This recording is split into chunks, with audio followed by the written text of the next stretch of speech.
यदि मान भी लें कि घर के वही सेम काम, रोज का सेम रूटीन बोरिंग होता है, तो क्या ऐसे कोई काम है जिनको करने से हमें बोरियत भी फील ना हो और अच्छा भी लगे? तो आप कहेंगे हाँ, हॉबीज़ या फिर वो सभी काम जिनको करने से हमें कुछ नयापन महसूस होता है, जिनमें कुछ अलग हो काम को करने में।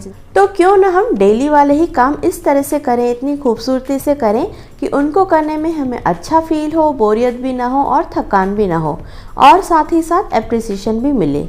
देखिए, घर के काम तो ऐसे हैं कि करना ही है, नहीं का तो कोई क्वेश्चन ही नहीं आता। चाहे हम कितने भी हाउस हेल्प की मदद ले लें या फिर गैजेट्स ले लें, ऑटोमेटिक मशीन्स हैं, चॉपर्स हैं, कितनी भी चीज़ें हैं, वो काम जल्दी ज़रूर हो जाएंगी। लेकिन ऐसा नहीं हो सकता कि काम ही ना करें। यहाँ तक कि हमारे घर में जितने भी मेंबर्स हैं, बच्चे, बुजुर्ग की सारी जिम्मेदारियाँ, सबकी हेल्थ का ध्यान जो है ना हमें ही रखना है। सभी के परफॉर्मेंस, सभी की एक्टिविटीज़, बच्चों के रिपोर्ट कार्ड तक इस चीज़ का रिफ्लेक्शन है कि हमारी परवरिश कैसी है। दोस्तों, मेरी उम्र है 40+, 2 बच्चों की माँ होने के साथ साथ ब्यूटी पार्लर भी पिछले 10 सालों से रन कर रही हूँ और पिछले 1-1.25 साल से आपके साथ यूट्यूब और इंस्टाग्राम पे भी अपनी लाइफ स्टाइल और वीडियोस शेयर करती हूँ। तो एक अनुभव के साथ कह सकती हूँ कि हम महिलाएं अपने परिवार की, अपने घर की गाड़ी की ड्राइवर ही कहलाएंगी, क्योंकि सबकी हेल्थ और सबकी जो एक्टिविटीज़ हैं, जितनी भी चीज़ें हैं, डिपेंड करती है कि हम किस तरह से परवरिश देते हैं। तो सबसे पहले हमें ध्यान रखना है अपना खुद का, क्योंकि हम खुश रहेंगे, हमारी फिज़िकल हेल्थ, मेंटल हेल्थ दोनों ही अच्छी रहेंगी, तो हम बाकी चीज़ भी अच्छे से कर पाएंगे। अगर हम चाहें तो सब काम मैनेज करने के साथ साथ, सब काम घर के जो होते हैं ना बखूबी करने के साथ साथ बाहर के काम भी मैनेज कर सकते हैं। जैसे कि हमारा जो भी हुनर हो, हम उसको और निखार के उसको प्रोफेशनल वे में भी कर सकते हैं। और यदि हम आलस दिखाएंगे, सुस्ती दिखाएंगे, रोज़ रोज़ कहीं ना कहीं दर्द लेके बैठ जाएंगे, आज ये हो गया, आज वो हो गया, तो ऐसे अगर करेंगे तो हम दिन के जो रूटीन के काम होता है ना, वो भी अच्छे से नहीं कर पाएंगे। तो सबसे पहले तो मन को एक स्थिर करना है, अपने लिए थोड़ा सा समय ज़रूर निकालना है, चाहे वो प्रार्थना हो, पूजा हो, और जो भी हमें काम अच्छे लगते हों वो ज़रूर करें। मेडिटेशन ज़रूर करें, योगा, एक्सरसाइज, ये सभी काम बहुत ही ज़्यादा ज़रूरी हैं। हमें लगता है ठीक है ना, आज नहीं कल कर लेंगे, लेकिन वो कल तो कल ही आएगा ना। आज तो नहीं हो पाया कुछ, तो हमें आज ही से स्टार्ट कर देना है। मैंने भी अपनी लाइफ में धीरे धीरे बहुत सारे छोटे छोटे चेंजेस करके और अपनी लाइफ को अब इतना स्थिर बना लिया है कि डेली के काम करने के बाद भी, और बच्चों की पढ़ाई भी बहुत ही अच्छे से करवा लेती हूँ, वो सब चीज़ें करने के बाद भी मुझे पार्लर का काम भी रहता है और उसके अलावा वीडियोस में भी आपके साथ जुड़ी रहती हूँ। तो दोस्तों, ये सब कुछ कैसे कर लेती हूँ ये मैं आपके साथ इस वीडियो में शेयर करूँगी। मामाअर्थ की फाउंडर गज़ल अलग, नमिता थापर, विनीता सिंह अलग अलग उत्पादों को बेचने और अपने आप को साबित कर चुकी हैं। नहीं, हमें किसी से भी अपने आप को कंपेयर नहीं करना है, क्योंकि सबकी परवरिश, सबके पारिवारिक स्थितियाँ, सबके व्यवसाय, सबकी आर्थिक स्थिति बहुत कुछ अलग होता है, सबकी एजुकेशन बहुत अलग होती है। तो हमें डायरेक्टली ही किसी से किसी को कंपेयर करना बिल्कुल गलत है। लेकिन हाँ, हमारी लाइफ में ज़रूर कोई ना कोई रोल मॉडल होता है जिसको देख के हमें ये लगता है कि ये काम भी हम कर सकते हैं, या फिर अगर थोड़ा सा समय मिले तो हम इस काम को और अच्छी तरीके से कर सकते हैं। ये काम अगर मैं करती तो कैसा लगता। तो इसके लिए ज़रूरी है कि सबसे पहले इंश्योर करें, होम मेकिंग में सबसे पहले आता है घर की हेल्थ, क्योंकि अगर घर में सभी मेंबर्स की हेल्थ अच्छी होगी तो सब अच्छा रहेगा और आगे भी हम नया काम कर सकेंगे। क्योंकि आपने देखा होगा अपने आसपास या फिर रिश्तेदारों में, या हो सकता है अपने घर में ही, कि यदि एक बंदे की भी हेल्थ अगर गड़बड़ होती है या फिर बहुत सारे इश्यूज चल रहे हैं, तो पूरा परिवार ही कहीं ना कहीं उसकी सेवा में लग जाता है, जो कि ज़रूरी भी है। लेकिन इस तरह से अगर हमेशा चलता रहेगा तो बहुत बड़ा डिस्टर्बेंस भी है, सबके लिए ये बात सही नहीं है। तो इंश्योर करना है कि सबकी हेल्थ सही हो, और सबकी हेल्थ का कनेक्शन है डायरेक्ट हमारे घर से और स्पेशली हमारे किचन से। हमारे खान पान पे बहुत कुछ निर्भर करता है दोस्तों। लाइफ स्टाइल के बारे में मैंने ऑलरेडी आपके साथ कई वीडियोस शेयर किए हैं कि सिर्फ हम जो गेहूं का आटा, चावल और दूध, इतनी सारी ये रेगुलर वाली चीज़ें ही खाते हैं ना, बाकी चीज़ों पे ध्यान ही नहीं देते। प्रॉपर गैप भी होना चाहिए खाने के बीच में, पोर्शंस होना चाहिए। तो डाइट के बारे में हम नेक्स्ट वीडियो में ज़रूर डिस्कस करेंगे थोड़ा सा डीप में, कि मैंने ऑलरेडी अपना 10 kg वेट लूज़ किया है, जो मैंने आपके साथ इंस्टा पे भी स्टोरीज डाली हुई है, आप देख लीजिएगा। वहाँ पर भी मैंने अलग अलग तरह की स्टोरीज डाली हुई हैं, अपनी जर्नी भी वहाँ पर शेयर की है। मेरा इंस्टाग्राम हैंडल है भारतीज कोजी लाइफ। तो दोस्तों, मौसम अलग अलग हैं, फेस्टिवल्स अलग अलग हैं और घर की स्थितियाँ भी अलग अलग होती हैं। तो हमें हर चीज़ के लिए रहना है बस एक कदम आगे।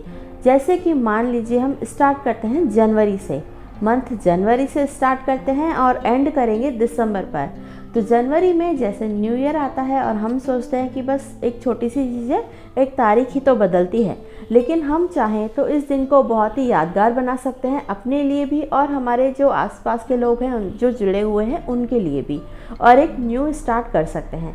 हमेशा अपने आप को ही हमें चीयर्स रखना पड़ता है, कोई भी नहीं आता हमें चीयर्स करने या फिर नई राह दिखाने। तो जैसे दिसंबर का मंथ है, ये वो महीना है जब ठंड ऑलरेडी आ चुकी है, तो हमें पहले से ही स्वेटर, शॉल, मोजे, ग्लव्स, कैप्स वगैरह सब निकाल के रख लेने हैं। अगर उनमें कुछ दाग वगैरह लगा हो तो वॉश करके रखने हैं, नहीं तो उनको धूप दिखा के रख लेना है। और उनमें भी कुछ चीज़ें कम लग रही हैं तो लिस्ट बना लेना है कि क्या क्या चीज़ें मिसिंग हैं।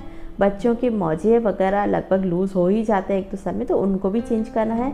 तो ये सब चीज़ें लिस्ट बना के रख लें और टाइम रहते ही फटाफट खरीद के सबके कबर्ड में अपने अपनी जगह पर ये सब चीज़ें जमा के रखें, क्योंकि इनको जमा के रखने के लिए कबर्ड में हमेशा तो स्पेस होता नहीं है। विंटर में इतने सारे स्वेटर्स रखते हैं, तो वहाँ पर जो अब चीज़ें रिक्वायर्ड नहीं है, जो हम समर्स में पहनते थे, वो सब चीज़ें हटा के रख लें, वहाँ पर स्वेटर्स वगैरह रख लें और अच्छे से न्यू ईयर को सेलिब्रेट करें।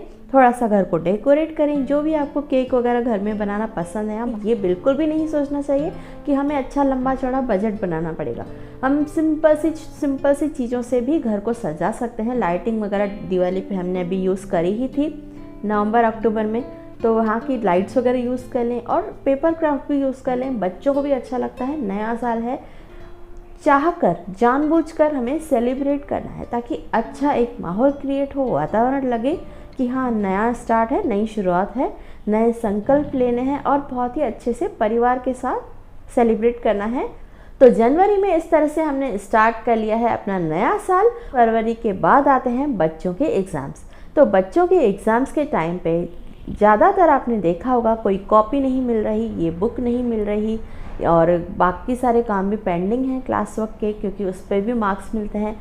तो ये सारी चीज़ें क्लियर करके रख लें, स्टेशनरी अच्छे से रेडी करके रखें एग्ज़ाम्स के लिए। बाकी सारी जो चीज़ें हैं ना, जैसे शेल्फ वगैरह बहुत कुछ इसमें भर जाता है, तो वो सारी चीज़ें हटा के जो ज़रूरी नहीं है, जैसे ड्राइंग कॉपी, बहुत सारी मैगजीन्स वगैरह, एक्स्ट्रा बुक्स जो रीडिंग के लिए रहती हैं, एग्ज़ाम टाइम पे ये सब चीज़ें हटा के एक पॉलीथीन में अलग करके रख लीजिए। सिर्फ वहाँ पर बुक्स वगैरह ही रखें, जिससे कि पढ़ाई में आसानी हो और उस समय काफ़ी सारी चीज़ें ढूंढने में हमें दिक्कत ना हो। मैं एमपी से हूँ और यहाँ पर अप्रैल में नया सेशन स्टार्ट हो जाता है। मार्च में जब एग्ज़ाम्स ख़त्म होते हैं तो उसके बाद 10 से 15 दिन का गैप रहता है। अप्रैल में स्कूल रहता है और उसके बाद मई से छुट्टियाँ लग जाती हैं। तो मई में कहीं अच्छी सी उनको हॉबी क्लास ज्वाइन करवा दीजिए, ज़रूरी है। भले ही थोड़े दिन जाएंगे बच्चे, लेकिन नई चीज़ों से इंट्रोड्यूस होंगे।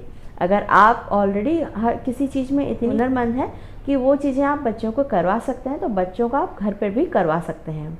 इस बार मैंने लिया है HP का प्रिंटर, जो कि बहुत ही काम आता है बच्चों को। स्टडीज़ में तो इसकी हेल्प रहती ही है। इसी के साथ साथ बच्चे अपनी एक्टिविटीज़ भी कर सकते हैं। जैसे मेरे बेटे को पसंद है ड्राइंग करना, कलरिंग करना और स्केचिंग वगैरह बहुत पसंद है, और अपना मनपसंद कार्टून कैरेक्टर सिलेक्ट करके प्रिंट निकलवा लेते हैं ये भाई साहब और कलरिंग करने लगते हैं जो मन पड़ता है अपने अनुसार। तो इस तरह से बच्चों को हॉबी क्लास भी करवा ली और इसके बाद स्टार्ट होता है जून, और यही वो समय रहता है छुट्टियों के टाइम का जब हम फ्री रहते हैं, पढ़ाई का बहुत ज़्यादा एग्ज़ाम्स का लोड नहीं रहता है। तो इसके बाद आने वाली है जून में बारिश। तो बारिश में हमें ऑलरेडी पता होता है कि हमारे घर में कहाँ पर शेड लगाना रिक्वायर्ड है या फिर कहीं से कुछ लीकेज है, पानी आता है, तो वो सब काम करवा लें मई जून में। यहाँ पर आपने सारी लेबर्स फ्री मिलनी है, मतलब फ्री होगा उनका टाइम, वो अच्छे से आपको दे पाएंगे, अवेलेबल होंगे, लेबर आपको बहुत ही अच्छे से अवेलेबल हो जाएगी। उनसे अच्छे से काम करा लें। पहले तो लिस्ट बना लें, पूरे घर में एक बार देख लें, क्योंकि छोटे छोटे ना काम रह जाते हैं, बड़े काम तो एक बार हो ही जाते हैं, लेकिन हमें काम जो है ना जहाँ अड़ंगा बनते हैं वो होते हैं छोटे छोटे काम। तो पूरे घर में देख लें, लिस्ट बना लें, जहाँ जहाँ पर भी लगता है कि यहाँ पानी जमा हो जाता है या यहाँ से ये चीज़ टूट रही है, सीपेज है, लीकेज है, कुछ भी चीज़ शेड लगवाना है, तो ये सब जो है ना बारिश के लिए पहले ही रेडी करके रख लें। और बच्चों के अम्ब्रेलास और जितनी भी चीज़ें हैं लाइक छाता वगैरह भी रेडी करके रख लें। और बच्चों के नए सेशन के साथ ही स्टार्ट कर लें अपने यूनिफॉर्म का सेट बनाना। और नए किताबें जो हैं पेरेंट्स मीटिंग के साथ ही लिस्ट मिल जाती है, फटाफट से बढ़िया से कवर लगा लें, स्टेशनरी रेडी करके वो भी रख लें, ताकि बिल्कुल भी कहीं भी दिक्कत नहीं आए। मेरे कहने का मतलब है कि हमें करने तो सभी काम है और ये चीज़ें सभी लोग करते हैं, लेकिन इन्हीं चीज़ों को हम बहुत ही बर्डन मानते हैं और इन्हीं चीज़ को हम चाहें तो इन्जॉय कर सकते हैं। हर एक सीज़न को, हर एक वेदर को, हर एक एक्टिविटी को, बच्चे भी अच्छे से अपना एग्ज़ाम दे पाएँ। बस हमें इतना सा करना है कि हमें थोड़ा सा आगे का सोच के एक कदम आगे रहना है। तो इसके बाद आती है बारिश। बारिश में हमने करवा चुके हैं ऑलरेडी सारे काम। बारिश में भी हमने सारी चीज़ें रेडी रखी हैं ताकि इस सुहाने मौसम को एंजॉय कर पाएँ, ना कि परेशान हो। अगर आप गार्डनिंग का शौक़ रखते हैं तो यही सबसे प्यारा समय रहता है। आगे सर्दियां आने वाली रहती हैं जहां प्लांट्स वगैरह बहुत ही अच्छे से ग्रो करते हैं। तो यदि आप गार्डनिंग का थोड़ा सा भी शौक़ रखते हैं तो इसे ज़रूर आप फॉलो करें। और अगर आपको शौक़ नहीं है तो मेरे कहने से आप कुछ प्लांट्स जो आपको अच्छे लग रहे हैं ज़रूर ले आएँ और एक बार करके देखिए, आपके मन को बहुत ही सुकून मिलेगा। हम कहीं ना कहीं नेचर से जुड़ते हैं। भले ही आजकल फ्लैट्स का ज़माना है, बहुत ही बड़े बड़े घर नहीं हैं, अपार्टमेंट्स, कंपार्टमेंट इस तरह से घर रहते हैं, लेकिन फिर भी वहाँ पर हम छोटी सी बालकनी तो बना ही सकते हैं। और किचन गार्डन आपको हेल्प करेगा। जो भी हम हर्ब्स वगैरह उगाते हैं वो हम घर के ही चीज़ें यूज़ कर सकते हैं। तो करना तो सभी काम है, पर हर काम को स्मार्टली करना है ताकि बेहद खूबसूरती से हम कर पाएँ, हमारे काम को अप्रिसिएशन मिले और जो भी काम हम कर रहे हैं उसकी तारीफ़ हो। और हमें होम डेकोर पे भी बहुत अच्छे से ध्यान देना है। मैं बहुत ज़्यादा खर्चे की बात नहीं कर रही हूँ, लेकिन हमें जहाँ हम रह रहे हैं वहाँ पर जितनी भी सारी चीज़ें दिख रही हैं आसपास की, बेहद सलीके से रखना है। घर की दीवारें, दरवाजे, कहीं पर भी कर्कश आवाज़ नहीं आनी चाहिए। दीवारों में छेद छेद हर जगह नहीं रखना है, एकदम प्लेन दिखना चाहिए। और प्लेन दिखेगा हमेशा बहुत अच्छी सी सुंदर सी पेंटिंग लगा दीजिए और बढ़िया सी कुछ तस्वीर वगैरह लगा सकते हैं, लेकिन पूरे घर को बहुत ही अच्छा सा एक रखिए, सुंदर सा बना के, क्योंकि ये जो चारों तरफ हम देखते हैं तो हमारा जो है ना सोच भी वैसे ही होती है। जैसा हमारा रहन सहन होगा बच्चे भी वैसे ही देखेंगे, वैसे ही सीखेंगे। तो इसीलिए चारों ओर अपनी खूबसूरती बनाए रखिए। बिल्कुल भी खर्चा नहीं आता है, कलर्स तो हम वैसे ही कराते हैं। तो घर के जो दीवारें होती हैं उनका रखिए थोड़ा सा लाइट सौम्य कलर, जो बहुत ही अट्रैक्टिव लगे। बहुत ही ज़्यादा चटक मटक कलर नहीं चलते हैं आजकल। तो घर पर भी ध्यान देना है। बच्चों की पढ़ाई के लिए हमें एक कदम आगे रहना है। अगर हमें ज़रूरत है उनको ट्यूशन्स कराने की तो बिल्कुल भी झिझकना नहीं चाहिए, क्योंकि एक जने पे ही ना हम सारा लोड ले लेते हैं कि हमें ये भी काम करना है, वो भी काम करना है। तो इस चक्कर में कई बार चीज़ें बिगड़ जाती हैं। तो हमें थोड़ा सा हाउस हेल्पर्स जो आती हैं, दीदी वगैरह, उनकी हेल्प भी लेनी है काम में। मैं भी लेती हूँ।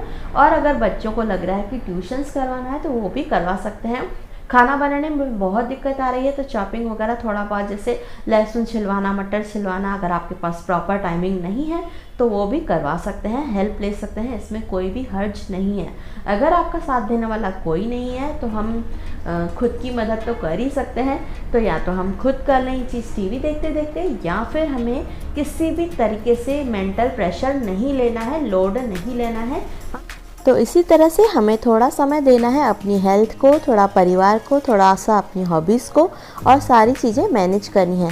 अगर हम ज़्यादा किसी चीज़ का लोड लेंगे तो हम कंटिन्यू काम नहीं कर पाएंगे और एकदम से थक जाएंगे। तो धीरे धीरे हमें सारा काम करना भी है और अपने आप को हैप्पी और हेल्दी रखना भी है। दोस्तों, अगर आज की वीडियो में कोई भी टिप आपको हेल्पफुल लगी हो तो प्लीज़ इस वीडियो को लाइक करें, चैनल को सब्सक्राइब ज़रूर करें, ताकि आगे भी मैं इसी तरह से यूज़फुल कंटेंट आपके लिए लाती रहूं, जिनमें होता है होम और किचन ऑर्गेनाइजेशन और किचन क्लीनिंग, और बहुत सारे आइडियाज़ जिनमें होता है किचन डेकोर, होम डेकोर, जिससे कि हम अपने घर को भी ब्यूटीफुल बना सकते हैं।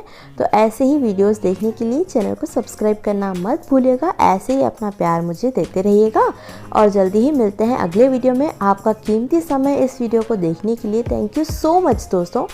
वीडियो में मैंने बहुत सारी चीज़ें शेयर की और बहुत सारे प्रोडक्ट्स भी आपने देखे मेरे घर में, किचन में। तो इन सब की लिंक जितनी भी पॉसिबल हो पाती हैं मैंने डाल दी हैं डिस्क्रिप्शन बॉक्स में। आप वहाँ भी जाकर चेक कर सकते हैं और उन्हें ऑर्डर कर सकते हैं। तो जल्दी ही मिलते हैं किसी अगले इंफॉर्मेटिव वीडियो के साथ। तब तक अपना बहुत सारा ध्यान रखिए। Take care and bye bye friends.